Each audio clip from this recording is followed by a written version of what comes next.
안녕하세요. 수험생 여러분. 행정학 10번째 시간입니다. 여러분 교재 90페이지를 보시기 바랍니다. 정책 결정과 의사결정 형태 이런 제목으로 강의를 하겠습니다. 정책 결정 나와 있죠. 거기 보시면은 policy making 이렇게 되어 있습니다.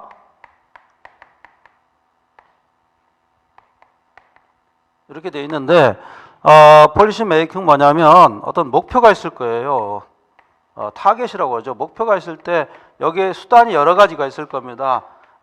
정책 수단이라고 그러는데 정책 수단이 뭐 A, 뭐 B, C가 있을 겁니다. 이런 정책 수단을 한 가지, 오로지 한 가지만 딱 선택하는 것을 정책 결정, policy making이라고 합니다. 알아두시기 바랍니다. 자, 이제 90페이지 보시면은 목표 설정을 했고 하나의 정책 수단을 채택하는 그런 과정, 이것을 정책 결정이다 이렇게 얘기합니다. 자, 2번에 나와 있죠. 그래서 정부 기관의 의사 결정이다 이렇게 얘기했습니다. 정부 정책 수단 하는데 결국 정부 기관이 의사를 결정하겠죠. 이렇게 보면 되겠습니다. 그래서 정부 기관의 의사 결정을 policy making이다 이렇게 얘기합니다. 자, 그 다음에 의사결정을 하려면은 정책을 또 분석해야겠죠. analysis를 해야 됩니다. 그래서 policy analysis 해야겠죠. 분석도 하지 않고 정책을 결정한다. 이건 뭡니까? 말이 안 되겠죠. 자, 그리고 과학성이 떨어지겠죠.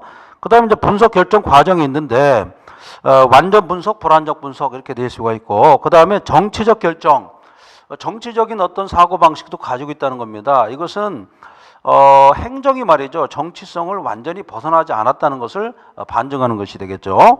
그 다음에 직관적인 결정이 있어요. 아, 저거 잘못됐구나, 잘 됐구나라고 직관을 가지고 판단하는 방법이 있겠고, 그 다음에 네 번째 습관적 방법이 있습니다. 습관적 방법에서는 뭐냐면 행정 선례라는 게 있어요. 행정 선례가 있는데 같은 방식, 같은 어떤 과정을 계속 반복한단 말이에요. 이런 행정 선례가 있을 때는 거기에다가 어떤 규칙을 마련해 놓는 게 있어요. 이것을 SOP라고 합니다. SOP. SOP는 뭐냐면 Standard Operating Procedure 이렇게 해가지고 표준 작업이라고 그래요. 자, 우리 행정학이 말이죠. 이런 영어가 많이 들어가 있어요. 그래서 행정 선례가 계속 반복된다 그러면은 어떤 기준을 이렇게 만들어 놓습니다. 이걸 SOP라고 그러는데 바로 뭡니까? operating이죠. 작동되는 것을 뭡니까? procedure, 작동되는 절차를 스탠다드 해놓는다 이런 얘기예요. 그래서 표준화 시켜 놓는다 이런 얘기가 되겠습니다. 자, 그래서 여러분들이 꼭 숙지할 사항은 습관적 결정 방법이다 이렇게 보시면 되겠습니다.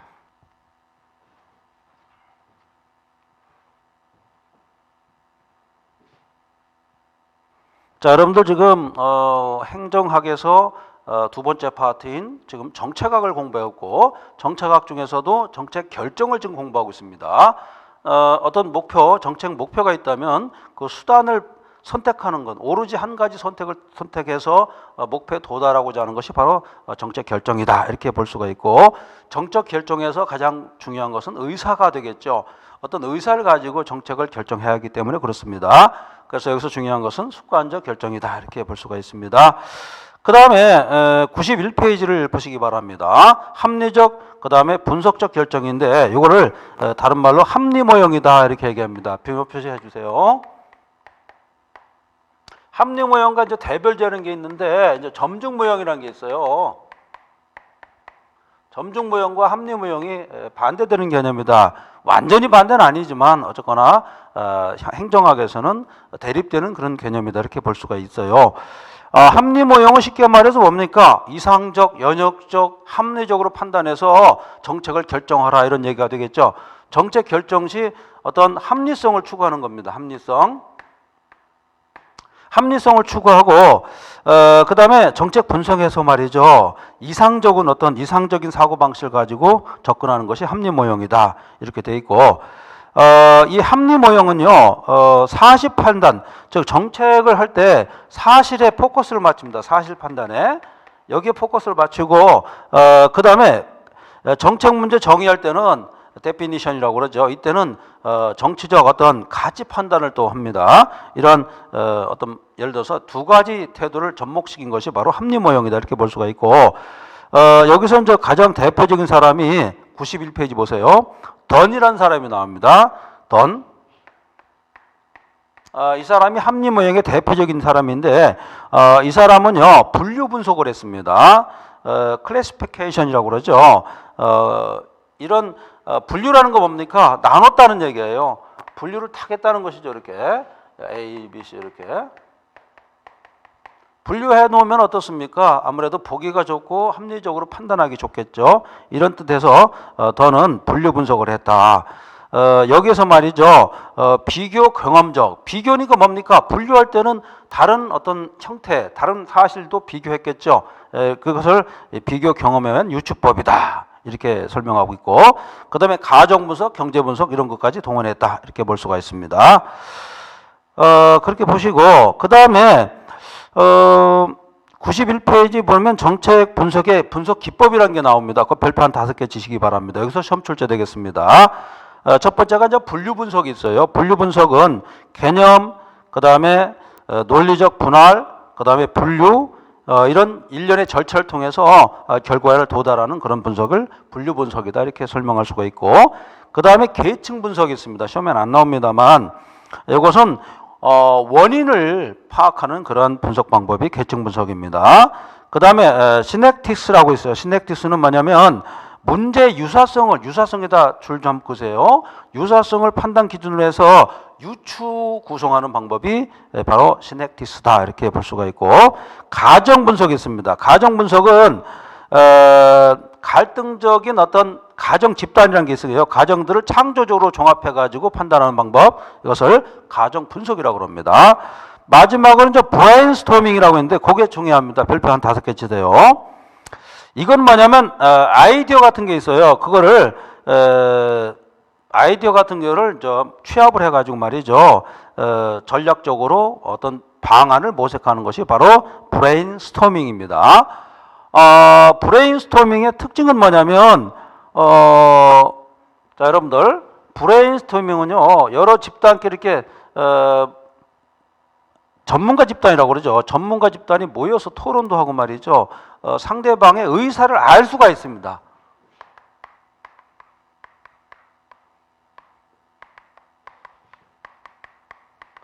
상대방의 의사를 알 수 있는 방법이 바로 브레인스토밍인데, 이것은 어떤 대안, 창출, 그러니까 뭡니까? 창안이라고 그러죠. 창안을 목표로 합니다. 창안.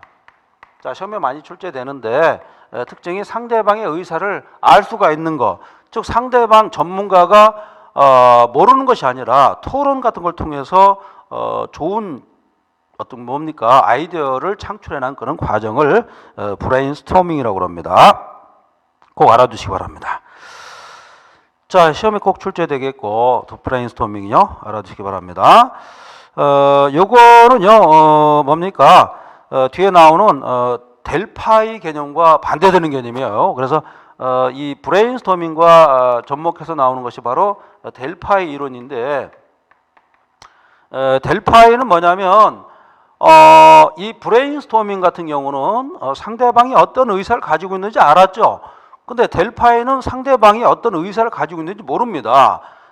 뭐냐면 질문지 형식으로 또는 인터넷상으로 아니면은 어떤 특정의 형식으로 하는데 그 사람의 뭡니까 이름이랄지 신분을 밝히지 않고 그 사람의 의사를 내가 수집하는 방법이 바로 델파이 기법인 것입니다. 쉽게 말해서 의견을 전문가 집단의 의견을 내가 취합을 해가지고 정책 결정하는데 그 의견을 반영하고자 하는 이론이 바로 델파이 기법이에요. 그래서 델파이 기법과 좀 아까 얘기했던 브레인스토밍이 좀 다르다.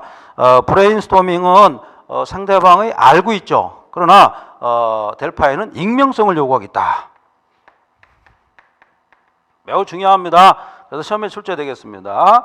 델파이 기법과 브레인스토밍이 차이점이 있다. 꼭 알아두시기 바랍니다. 자, 92페이지 보면은 정책 목표 설정하는데 많은 게 있겠죠. 그래서 치유적 소극적 목표가 있다. 그 다음에 바람직한 목표 설정해야겠죠. 그래서 적합성과 뭡니까? 적실성, 적절성이 중요하다 이렇게 설명돼 있고, 아무리 정책이 좋아도 말이죠. 적절하지 않으면 안 됩니다. 오버하면 안 되겠죠? 이런 얘기가 쭉 써 있습니다. 시험에 안 나옵니다. 그 다음에 정책 대안의 원천이 있는데 점중주의가 있고 모형이 많습니다. 모델이 있는데 점중주의 모델이 있는데 점중주의 모델은 아까 합리 모델과 반대라고 그랬죠. 점중주의 모델은 뭐냐면 기존에 있던 어떤 자료를 가지고 아니면 정책 결과를 가지고 거기에다가 보완 및 보충을 해가지고 새로운 좀 더 나은 그런 정책을 모색해 보고자 하는 것이 바로 점중 모형이에요. 자, 거기 보시면 92페이지 보시기 바랍니다. 점중주의 대안 대책 탐색 이렇게 되어 있죠. 과거 또는 현재의 정책을 플러스 다른 정부의 정책을 플러스 시킨 것이다. 이건 뭘 얘기하냐면 종전에 추진하는 정책이 그렇게 나쁘다라고 판단할 수도 있지만 어느 정도 뭐 좋은 평가를 받았다면 문제가 되는 부분만 도려내고 그 부분에 다른 부분을 플러스 시킨다. 이런 개념이 바로 점중 모형인 것입니다. 그 다음에 모델을 설정했는데 모델은 현실 있는 그대로 완전히 나타내는 것이 아니다. 자, 모델이라고 해가지고 비춰지는 모습 그대로일까요? 그게 아니라는 겁니다. 그런 의미로 받아들이고, 그 다음에 이 연관관계, 인과관계가 또 있다. 이렇게 볼 수가 있고, 그 다음에 정책을 결정할 때 말이죠. 정책 목표를 삼아가지고 정책을 결정할 때는 여러 가지 의견을 모색하는데 그중에 대표적인 것이 93페이지에 델파이 개념이다. 이렇게 나와 있어요. 이 델파이 속에서 가장 대표적인 것이 정책 델파이인데, 자, 정책 델파이가 뭔가 살펴보도록 하겠습니다. 자, 93페이지에 3번 정책 델파이 나와 있을 겁니다. 그 줄 한번 보세요. 전통적 델파이와 그 다음에 새로운 정책 델파이가 어떻게 차이점이 있는가 표를 좀 보시기 바랍니다. 일반적 델파이는 뭐냐면 전문가들의 이 의견을 말이죠. 아까 델파이라는 게 원래 전문가들의 익명성을 요구한다고 그랬죠. 객관적인 어떤 목표를 위해서 전문가의 의견을 취합하는 방법이 일반적 델파이입니다. 반대로 정책 델파이는 뭐냐? 이거는 정책 관련자들의 대립 의견이 있죠. 대립되는 의견을 받아들이는 거, 이것이 정책 델파이입니다. 그래서 과거에는 말이죠. 일반적인 델파이는 전문가 집단이 응답자였습니다만 지금은 전문가 집단뿐만 아니라 이해관계인 있죠. 이해관계인. 이 사람들의 의견도 물어본다는 겁니다. 정책 델파이에서는 과거의 델파이는 전문가 집단만 딱 뽑아가지고 익명성을 위해서 물어봤습니다만 지금은 그렇지 않습니다. 지금은 정책 델파이는 전문가 집단뿐만 아니라 이익 집단, 즉 전문가가 아닐지라도 자기들이 가지고 있는 이익이 그 방향과 같다면 거기도 물어본다는 겁니다. 그래가지고 결국에는 정책 관련자와 함께 의견을 도출하는 방법, 이게 정책 델파입니다. 알아두시고, 그리고 말이죠. 종전의 일반적 델파에는 완전히 익명성을 요구했습니다만 정책적 델파에는요, 물론 원칙이 익명성입니다만 선택을 하게 돼 있어요. 그래서 전문가 집단 또는 이익 집단한테 당신 말이죠, 이름을 밝혀도 되겠는가 이렇게 물어볼 수가 있다는 겁니다. 그리고 자기 의견을 자기가 이런 의견을 가지고 있다는 것을 외부로 표출할 수 있는 거, 이게 바로 정책 델파이다 이렇게 볼 수가 있어요.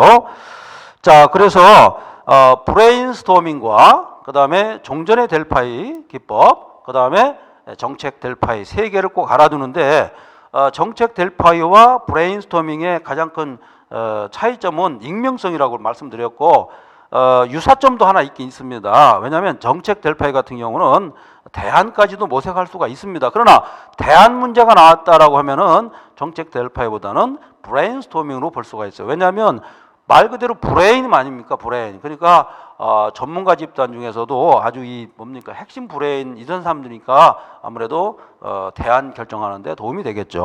문제는 그렇게 나와 있습니다. 자, 그렇게 알아두시고, 자, 그런 내용이 쭉 나와 있고 93페이지부터 94페이지까지 그런 내용이 쭉 나와 있고, 거기 보면은 뭐 정책 대안의 비교 평가해서 나와 있는데 소망성 기준이다. desirability라고 나와 있죠. 정책 대안의 바람직한 판단은 효율성이다. 쭉 나와 있어. 줄 한번 보세요. 소망성은 뭐냐면 어떤 정책이 있다. A라는 정책이 있는데 이 대안으로 B라는 정책이 나올 수 있다는 얘기 아니겠습니까? 이럴 때 이 기준이 뭐냐? 바로 효율성, 효과성, 능률성, 그 다음에 형평성, 정치적 합리성 아니냐 이런 얘기입니다. 알아두시고 그 다음에 이제 3번에 보면 능률성의 기준으로서 뭐가 있냐면 비용 편익 분석이 있다. 자, 비용 편익 분석은 쉽게 말해서 비용을 얼마만큼의 비용을 들였는데 얼마만큼의 편익이 나왔는가 이 얘기 아니겠습니까? 즉 비용 편익 분석은 나중에 민감도 분석과 연결돼요. 민감도 분석과 아주 철저하게 연결되어 있습니다. 그래서 능률성 측정 방법으로서는 비용 편익 분석이 가장 많이 사용되고 있다 이런 얘기입니다. 자, 여러분들 그 95페이지를 보시겠습니다. 비용 편익 분석, 코스트 베니피트 애널리시스 이렇게 나와 있는데 공공사업의 경제적 타당성을 검토하는 방법이 바로 비용 편익 분석이다 이렇게 볼 수가 있습니다. 자, 우리가 공부하는 것은 지금 일반 사익적인 것이 아니죠. 공익을 위해서 정책을 하는 거 아니겠습니까? 그러니까 공익을 위해서 가장 적절한 방법은 바로 비용 편익 분석이다 이런 얘기입니다. 자, 비용 편익 분석에 할인율 계산하는 방법이 있는데 시험에 출제될 수가 있고 여러분들 제가 만든 기출문제도 나와 있습니다. 거기 보시면은 민간 할인율 플러스 사회적 할인율 플러스 자본 기회 비용 이렇게 되어 있는데 자, 여러분들 기회비용이란 게 뭐예요? 기회비용은 경제적 요인인데 A라는 사람이 예를 들어 A라는 사람이 가장 좋은 것을 합리적으로 선택했습니다. 그랬을 때 선택하지 못한 것, 즉 선택당하지 않은 것 중에서 가장 효과가 큰 것이 바로 기회비용인 것입니다. 자, 이런 의미를 알아두시고 그래서 편익 비용 분석은 비용의 현재 가치분의 편익의 현재 가치다 이렇게 되어 있죠. 알아두시기 바랍니다. 근데 BC 분석에 한계가 있어요. 이 BC 분석은 말이죠. 화폐 가치로 평가할 수 없는 부분은 BC 분석으로 갈 수 없다는 그런 문제점이 있다는 겁니다. 즉 공평성을 평가하는데 좀 문제가 있다. 이게 바로 BC 분석의 한계점입니다. 자, 알아두시기 바랍니다. 그 다음에 이제 비용 효과 분석이라는 것도 있습니다. 코스트 에펙티브니스 어널리시스라고 있는데 이거는 뭡니까? 효과를 가지고 따지는 그런 분석이다. 아까 비용 편익 분석은 편익에 포인트를 둔 겁니다. 그러나 비용 효과 분석은 효과 거기 에펙티브니스죠. 여기에 이제 포괄적으로 포인트를 두고 있다. 이렇게 보시면 되고 제가 항상 강조하지만 그 위에 바로 보면 내부 수익률, 순가치 이렇게 있는데 이걸 많이 본다고 해가지고 문제를 풀 수가 있는 게 아닙니다. 다시 말해서 이론을 많이 공부했다고 해가지고 행정학을 만점을 맞을 수 있느냐 천만의 말씀이죠. 그래서 제가 이제 항상 고민했던 것이 행정학 기본 이론이 보통 750페이지, 800페이지가 됩니다. 일반 뭐 고시학원이나 아니면 일반 학원에서 행정학을 정복하려면 진짜 기본적으로 1년을 해야 됩니다. 기초과정, 그죠? 기본과정, 그 다음에 요약과정, 문제풀이 과정 하다 보면은 1년이 훌딱 지나갑니다. 그래서 물론 열심히 하시겠지만 우리는 시간과의 싸움이고 그 다음에 시간이 바로 돈인 것입니다. 금전이고 인생인 것이에요. 그래서 여러분들은 가급적 빨리 시험에 합격을 해야 여러분들 인생을 살아갈 수가 있는 것입니다. 조선시대 때 뭡니까? 과거를 준비하던 사람이 줄잡아 20만 명이었어요. 조선시대 인구가 제가 알기로 한 200만 정도 된 것 같은데 200만 명 중에서 20만 명이 과거를 준비했다고 한다면 얼마나 비효율적이었겠습니까? 지금도 그런 추세로 가려고 하는 그런 형향을 보이고 있다. 그렇기 때문에 빨리 시험 합격해야겠죠. 행정학은 고득점 맞는 방법 중에 제일 좋은 첩경이 하나가 기본 이론을 빨리 습득하시고 그 다음에 기출문제와 아주 컴팩트한 예상 문제를 반복적으로 풀므로써 금방 합격점에 도달할 수 있다 이렇게 조언드리고 싶습니다.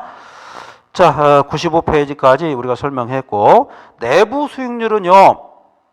거기 보면은 NPV가 0이 되도록 하는 할인율인데 이거는 기출문제 나와 있기 때문에 그때 한번 설명을 또 드리도록 하겠습니다. 자, 이제 96페이지로 넘어갑니다. 제11절. 합리적 분석 결정에 한계와 문제가 있는데 아무래도 이제 논리 분석의 기법에 문제가 좀 있겠죠. 그 다음에 정책 결정자의 주관이 또 개입할 수가 있고, 그 다음에 조직 구조적으로도 문제가 또 될 수가 있습니다. 여러 가지 문제가 발생할 수 있다.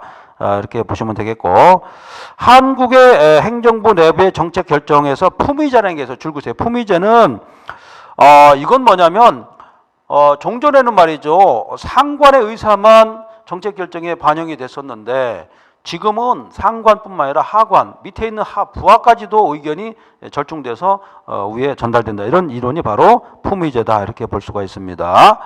자, 여기까지 정책 결정에서 어떤 모델로 갈 것인가를 우리가 공부했습니다.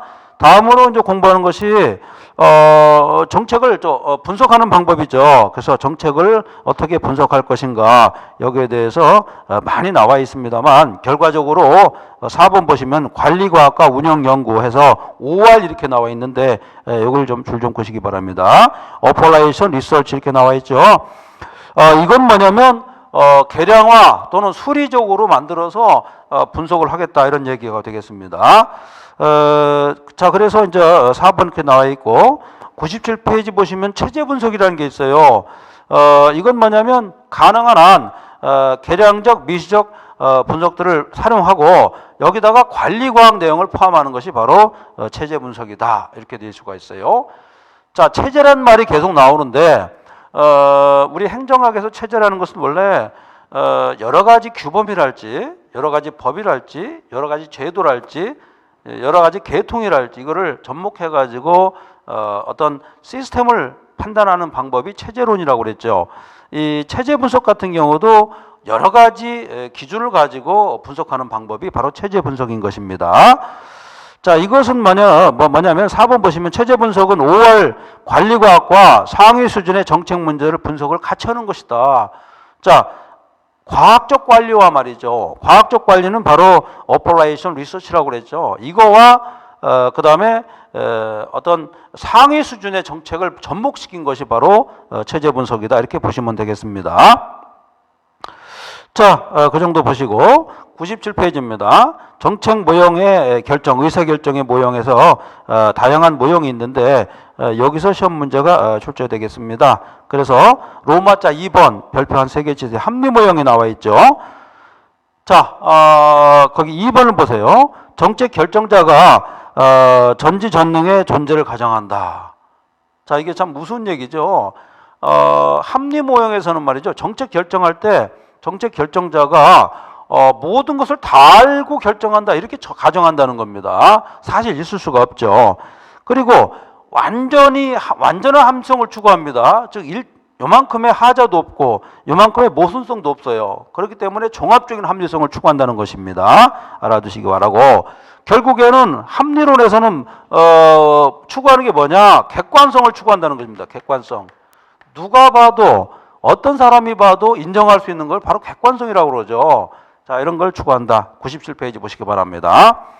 여러분들은요, 이 책에 나와 있는 내용, 이것도 상당히 많습니다. 250페이지도 많은 내용이에요. 여러분들 시험장에 가져갈 수도 없을 겁니다. 그래서 이 내용도 더 줄여야 됩니다. 여러분들이 줄여야죠. 자, 알아두시고, 자, 98페이지입니다. 합리 모형의 특징. 자, 선형 모형은 목표의 명확화. 합리 모형의 특징은 명확하게 목표를 잡는다는 것입니다. 그리고 대안을 개발해야겠죠. 대안 개발할 때 대안을 비교 분석하겠죠. 그리고 가장 합리적인 최적의 단계, 즉 선형이라 라인 모형이죠. 라인의 과정을 거친다. 자, 여러분들 개선 모형이라고, 개선 조직이라고 나중에 배울 거예요. 개선 조직, 같은 라인이죠. 라인 조직인데 라인 조직의 특징이 뭡니까? 합리성을 추구한다는 거예요. 합리성. 자, 우리 행정학에서 라인이란 말이 나왔다 하면 모두 합리성을 추구한다, 이렇게 보면 틀린 게 아닙니다. 시간적으로, 경제적으로 뭡니까? 비용을 줄이는 가장 좋은 방법이 개선 조직인 거예요. 라인 조직이 A에서 B로, B에서 C로 이렇게 라인 어떤 오더가 떨어질 때 옆으로 새는 게 없겠죠. 가장 합리적이란 겁니다. 자, 그래서 정책을 결정할 때 합리 모형이 또 중요할 수가 있다, 이런 얘기고, 두 번째로 나온 것이 이제 사이버네틱 모형인데 사이버네틱스 모형은 뭐냐면요. 사이버네틱스 뜻이 참 재밌는데 이게 상당히 복잡한 얘기예요. 이건 뭐냐면 예를 들어서 이런 거예요. 여러분들 보일러가 있을 거예요. 뭐 여러 가지 뭐 깃드라미 보일러도 있고 뭐 많지 않습니까? 이런 보일러가 일정한 온도에서 떨어지면 어때요? 자동적으로 돌아가는 거 있죠. 이런 시스템과 같다는 것이 바로 사이버네틱스 모형입니다. 자, 이건 뭐냐면 이 정책 결정을 가장 잘 설명하는 것인데 뭐냐면요, 효과성을 더 둔 겁니다. 자, 합리 모형은 뭡니까? 객관적이고 그 다음에 합리적인 걸 추구했지만 그거보다 더 합리적일 수가 있다. 자동적으로 정책이 결정되게끔 시스템을 만들어 놓는 거, 이것을 사이버네틱스 모형이라고 합니다. 자, 가장 잘 설명하고 있다 해서 합리 모형과 가장 극단적 대립을 가질 수가 있다, 이런 얘기가 되겠죠. 쉽게 말해서 합리 모형도 효과적인데 사이버네틱스 모형은 더 효과적이라는 겁니다. 아시겠죠? 자, 이런 측면에서 중요할 수가 있다, 이렇게 보시면 되겠고, 자, 그래서 사이버네틱스 의사결정 내용이 쭉 나와 있고, 쉽게 말해서 뭡니까? 불확실성 같은 경우를 통제할 수 있다. 그죠? 자, 합리 모형도 불확실성을 통제하기 좀 어려웠죠. 그러나 사이버네틱스 모형에서는 불확실성을 완전히 제거할 수가 있다. 그렇기 때문에 완벽할 수가 있다, 이런 얘기가 되겠습니다. 자, 이것은 사이버네틱스 모형은요, 어떻습니까? 나중에 이제 앨리슨의 모형 2와 좀 닮았다, 이렇게 볼 수가 있습니다. 나중에 또 앨리슨의 모형 볼 때 한번 또 설명을 드리겠습니다. 99페이지 보세요. 그 다음에 이제 사이먼의 만족 표형이 있는데, 사이먼은 뭐냐면 실제 의사결정상, 그 다음에 제한된 합리성, 그 다음에 제한된 합리성 하에서 그 다음에 최적 대안이 아닐 때, 아니고 만족할 만한, 즉 최적은 아니지만 만족할 만한 상황에 도달하면 절제 결정하자, 이런 얘기가 되겠습니다. 그래서 사이먼의 만족 표형, 이렇게 볼 수가 있죠. 만족형이라고도 합니다. 표 빼고. 그래서 합리 모형은 경제인의 의사결정이라고 한다면 만족 표형은 행정인의 의사결정이다, 이렇게 볼 수가 있죠. 99페이지입니다. 자, 그 다음에 이제 로마자 5번이 나와 있어요. 점중 모형, 인크리멘탈 마들 해가 나와 있죠. 인크리멘탈 마들은 제가 설명했습니다만, 점중 모형은 어떤 정책이 있다면 하자가 있으면 여기다가 보충적으로 보충함으로써, 그죠? 보충함으로써 좀 더 완성도를 높이겠다, 이런 이론이 되겠죠. 자, 알아두시기 바라고. 타협을 중시한다, 99페이지 나와 있습니다. 자, 그래서 이제 100페이지 보시면은 합리 모형과 점중 모형을 비교하는 게 있을 거예요. 요거 별표 4개만 치시기 바랍니다. 거기 보면 합리 모형은 근원적 방법이고, 점중 모형은 지엽적 방법이다. 지엽적 방법이란 게 뭐예요? 하자가 발생하면 여기만 보충하면 된다, 이런 얘기가 되겠고, 합리 모형은 잘못됐으면 처음부터 다시 건물을 세워야 된다, 이런 뜻입니다. 예를 들자면 합리 모형은 재건축, 그 다음에 점중 모형은 리모델링이 되겠죠. 이런 의미로 해석하면 충분하겠습니다. 자, 그 다음에 이제 점중 모형의 장단점이 나오는데 역시 시험 문제에 나오겠죠. 그래서 점중 모형의 가장 큰 문제점은 기준이 없다는 겁니다. 기준이 모호하다. 그 다음에 비점중적 결정이 존재한다. 점중적으로 해야 되는데 이거와 똑같죠. 나는 내가 객관성을 띠고 있다라고 강조하지만 사실은 주관성에서 못 벗어나는 사람이 있을 거 아닙니까? 이런 거 똑같습니다. 즉 비점중적인 성격이 있다는 겁니다. 다음으로는 혼합적 모형이 있어요. 혼합 의사 모형이 있는데, 혼합적 모형이 있고 최종 모형이 있는데, 그 중에 대표적인 것이 엣지온의 혼합 탐사 모형입니다. 엣지온의 혼합 탐사 모형이 있고, 그 다음으로 드로우의 최종 모형이 있다, 이렇게 볼 수가 있어요. 자, 그 다음에 이거를 이제 표로 나타냈는데 101페이지 보시면은 집단적 의사결정 모형이라고 나와 있어요. 그래서 거기 보면은 그거 별표 5개 치시기 바랍니다. 집단의 특성, 집단의 구조적 특성, 응집성이라고 그러죠. 그 다음에 앨리슨의 모형 해가지고 어디에 포함될 수 있는가, 시험 문제 출제되겠습니다. 예를 들어서 모델 1 거기 보시면은 응집성이 강한 경우가 있어요. 유기체 조직이죠. 예를 들어서 어떤 공산주의 집단이랄지 이런 경우는 응집성이 강하다고 볼 수가 있고, 그다음에 응집성이 중간인 경우가 있습니다. 회사 조직, 회사 같은 경우는 자기가 회사 다니는 것을 자랑으로 섬기는 경우도 있지만 자기가 그 회사를 싫어하는 경우도 있죠. 그래서 중간 정도다. 그다음에 응집성이 아주 약한 건 개인 집단이죠. 그리고 어중뛴 집단이 있는데 바로 대학 조직입니다.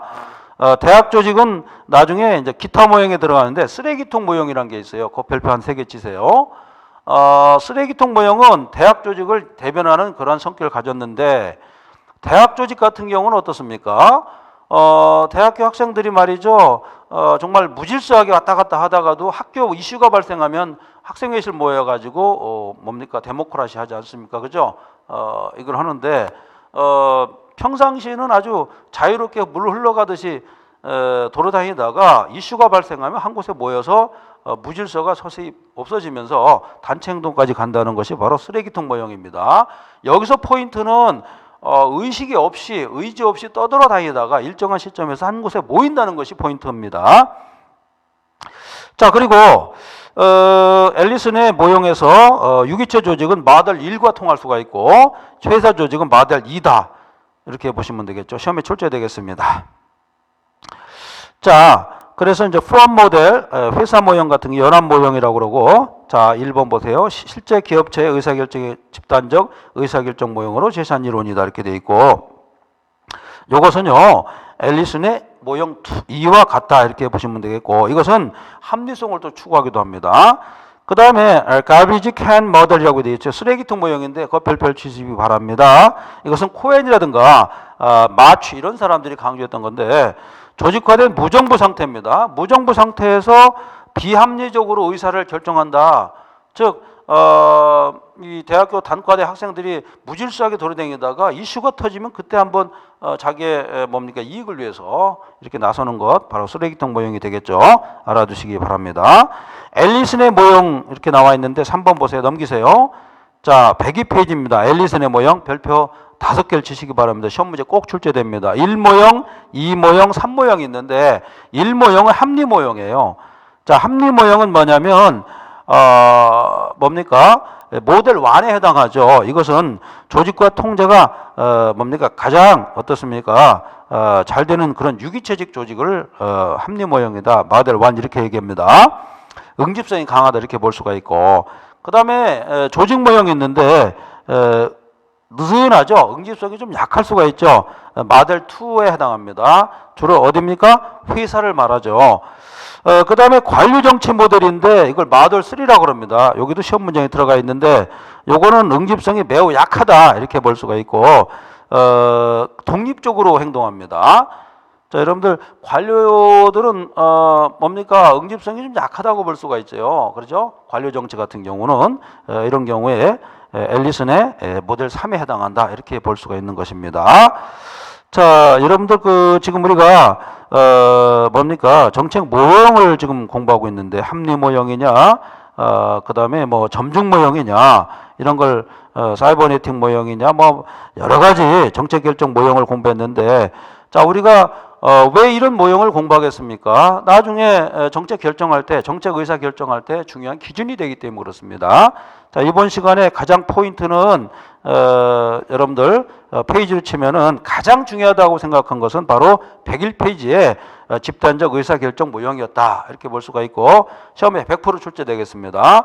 그 다음으로 중요한 것은 앨리슨의 모델이죠. 그래서 1모델, 2모델, 3모델 이렇게 되어 있고 그 중에서 가장 중요한 것은 모델 2였다. 모델 2가 기출문제 답이었습니다. 그래서 회사 모형이 어디에 해당하는가 이렇게 물어볼 수가 있고 그 다음에 관료정치는 어디에 해당하는가 이렇게 물어볼 수가 있다. 이렇게 여러분들이 꼭 숙지를 해 주시기 바랍니다. 자, 여러분들 수고 많이 하셨습니다.